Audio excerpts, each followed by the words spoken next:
Rubik's, magandang umaga po sa inyo lahat. Ito, meron lang tayong gagawin, no? Sa mga gustong matuto ng Rubik's Cube, panoorin nyo lang to.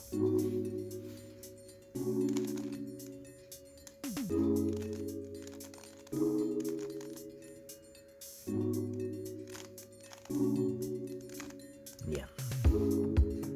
Daisy. Ito yung pinaka-basic step ng pagbuo ng Rubik's Cube sa mga beginners, no? Yan, gawa lang kayo niyan. Tapos tapat mo yung kulay niya, ganyan. Ayun siya sa ilalim, diba?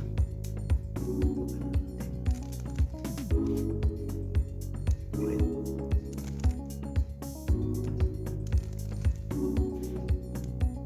Green.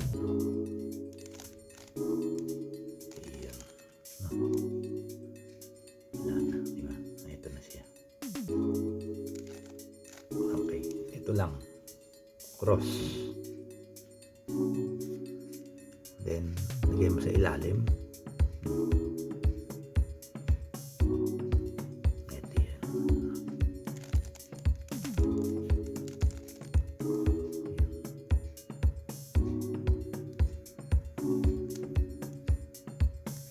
Yan na, dito na lahat. So, tanggalin natin. Malagyan lang natin ng konting tutorial, no? Ito, pag tinaas mo ng kanan ng gamit mo, up yung white base. Kung mga white base tayo, no? Dahil sa cross. So, ang gawin mo, ganyan, dito mo siya ilagay. Yan. Para pagbaba, naka-paste na siya dito sa gilid or dito. Pag dito, kung dyan mo lalagay. Kasi mahirap mag-enter ng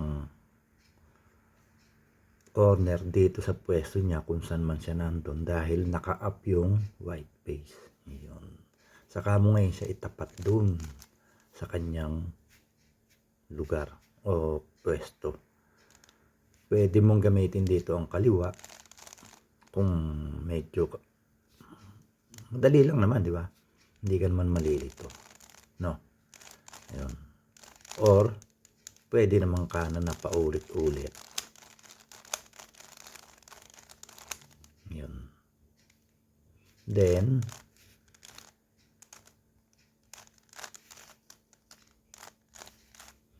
yung ganito, kahit naka-up, kung ganun din lang yung gagawin mo, paikot-ikot na lang. Ayan. No? Doon din naman tatama yun. Alin sa dalawa yung gusto mong gawin, pwede naman, no? Basta tama yung lugar niya o yung pwesto. Ayun, no?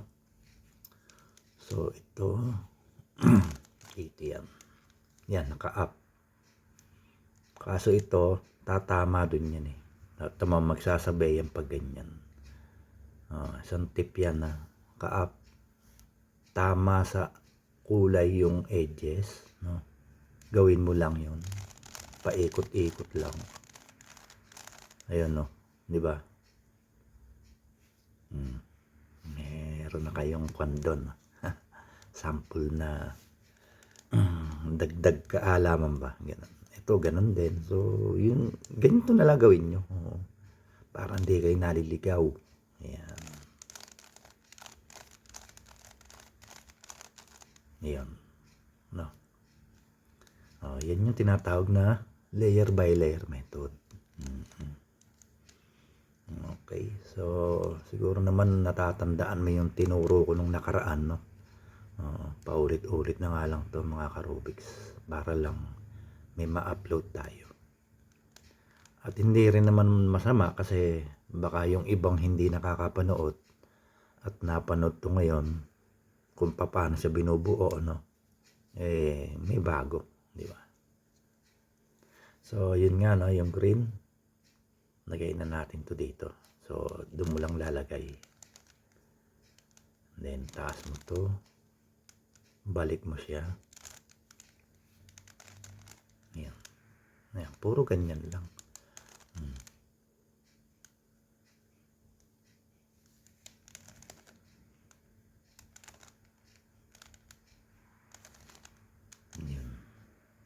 Okay? Next, green, red. Dito. Ito mo lang nilalagay. Okay.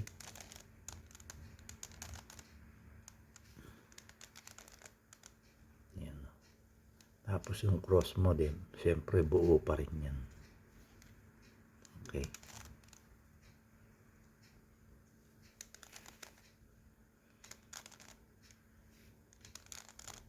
Yan. No? Okay, so ano pa? Lucky pala tayo lahat kasi lahat ng kailangan natin, nakuha natin. Meron kasing mga troubleshooting to mga ka-Rubiks.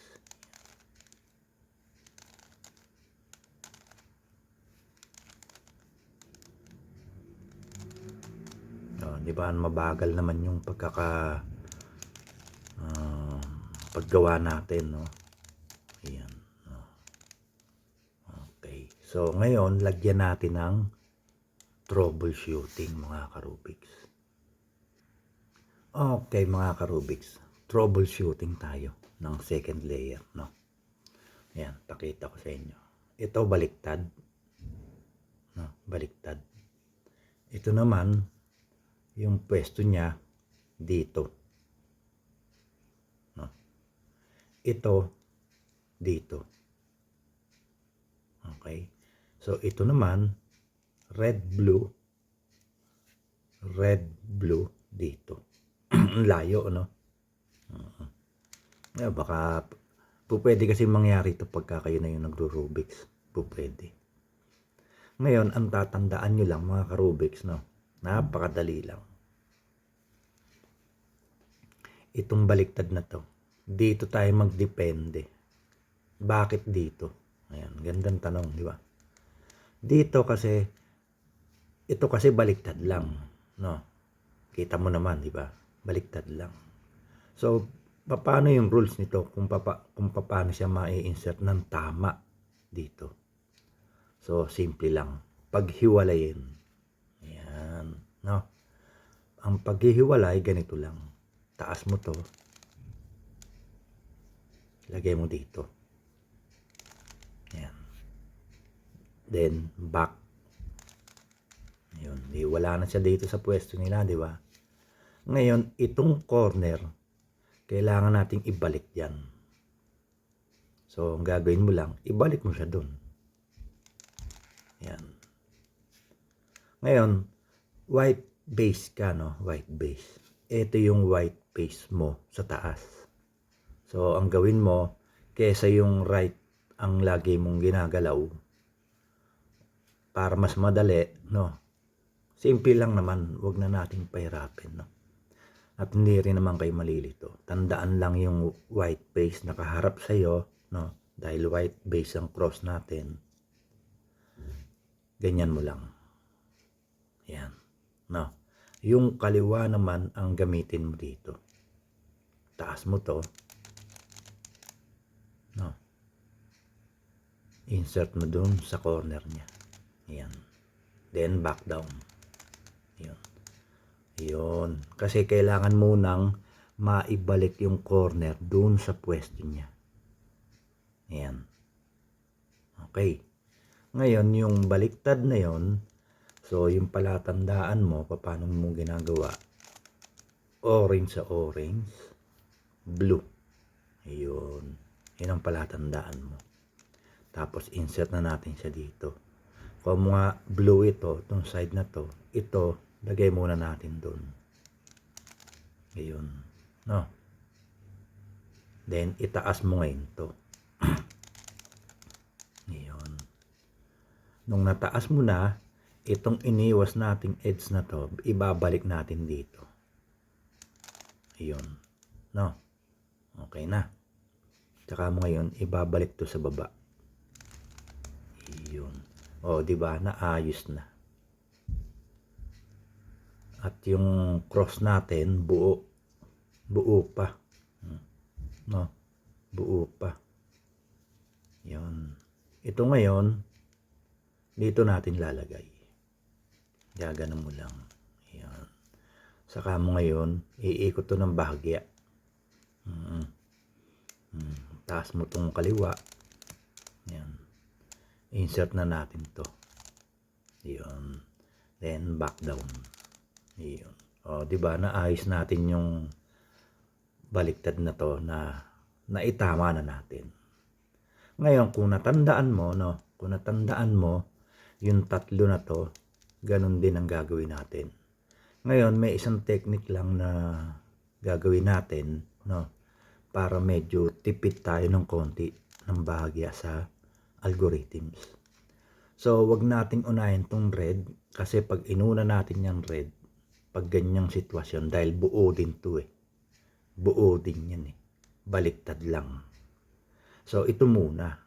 Para pag nabaliktad natin to, itong broken na to mapupunta rito, madali na nating gayahin yung gagawin natin dito. Okay? So, ganito lang yun. R2, U2, R2, U2, R2. Eto na ngayon siya. Tumama, di ba? Okay. So, okay na. No? Di yun dito, ganun din gawin natin. Ayan. O, same lang naman din yun. O, hindi, ganun din naman. R2, U2, R2, U2, R2. Ayan. Nagbaliktad siya uli. Alam mo na yung ginawa dito. O, di ganun lang din ang gagawin mo. At hindi ka naman nasayang ng ng oras, no. Oh, nga same lang din. Kaya lang medyo nakatipid tayo ng bahagya doon. So, alam mo na yung pagtanggal nito, di ba? Pag ganyan lang. 'Yon. Then back down. Balik mo siya. Pwede kang hindi umalis sa front ng blue. Pwede. Ito naman ang gawin mo. Oh. Tignan mo lang 'to. Itaas mo tong front pag ganun. No. Insert mo siya doon. Then back. Ngayon, pwede ka namang hindi umalis. 'Di ba? Ang purpose ko lang sa pag iniikot na ganun, ginhawa siyang i-insert. Ayan eh, 'di ba? Parang ganyan. Oh, ganun. 'Di ba nilabas natin dito? Yan. Yan. Iniikot ko doon. Ikot mo yung cube, taas mo to, insert, back down. 'Di ba same lang din nung hindi ka umalis sa blue. Same lang din. Kung mamili ka na lang kung ano gusto mo doon. Wala namang problema doon. Ang purpose lang ng pag-ikot ng cube para ginhawa siyang ma-insert dito. Hindi ka mukha ng F kasi F rhyme, U, F. Parang kasiwa pag hindi ka sanay mag finger tricks na. Okay? So ngayon yung natanggal na natin yung eggs para doon. Ito na. Lagay na natin. Ito ngayon yung tataas natin. Ayan, puro ganyan lang. Wala namang ibang proseso to kundi ganyan.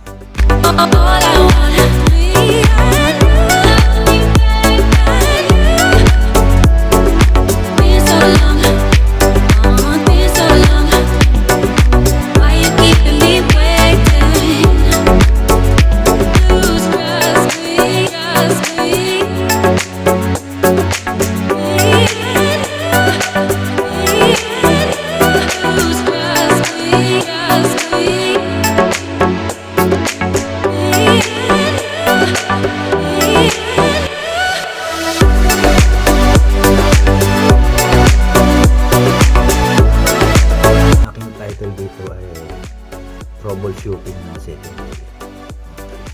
So maraming salamat po mga karubik at mga